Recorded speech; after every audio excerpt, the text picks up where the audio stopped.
Subscribe करें और साथ ही किसी भी नोटिफिकेशन को पाने के लिए बेल आइकन को दबाना ना भूलें।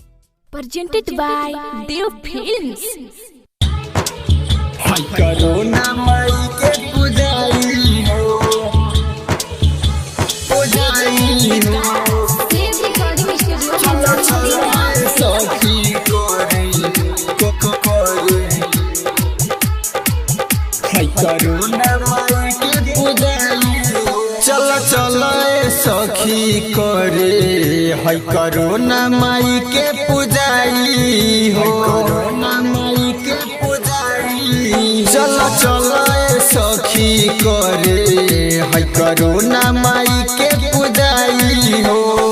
नवे गो लहडो नव गो फुलवा, नवे गो लहडो नव गो फुलवा बाटे इनकर च्वाइस हो। चलो चलो सखी करे है कोरोना माई के पुजारी हो, कोरोना माई के पुजारी। चलो चलो सखी करे है कोरोना माई के पुजारी हो। नवे गो लहडो नव गो फुलवा, नवे गो लहडो नव गो फुलवा बाटे इनकर च्वाइस हो। चलो चलो सखी करे है कोरोना माई के पुजारी हो, कोरोना माई के पुजारी हो।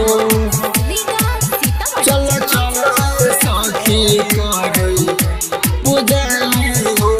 चाइना से चल के आइल बा, एही से दुनिया डेराइल बा। करत घाट बड़ी बड़ी सखी जानवे के खाली भूखाइल बा, जानवे के खाली भूखाइल बा।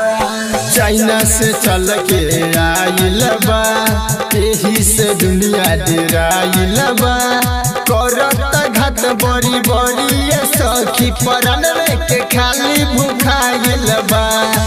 खुश हो जाई जदी मैया तो, खुश हो जाई जदी मैया तो इंडिया से दूर हो जाई हो। चलो चलो सखी करे है कोरोना माई के पुजारी हो, है कोरोना माई के पुजारी हो। रिकॉर्डिंग स्टूडियो पुजारी हो। चलो चलो सखी करे है कोरोना माई के पुजारी हो। रोहित भोजपुरिया कहता के बतिया गीतिया में गाई के। गौरव राजू कलन भाई तेहू पुजारी माई के, पुजारी माई के। रोहित भोजपुरिया कहता के बतिया गीतिया में गाई के। रवि राजू कलन भाई तेहू पुजारी माई के। भइल रहे पर कटई, भइल रहे पर कटई त गाई के रूप में आई हो।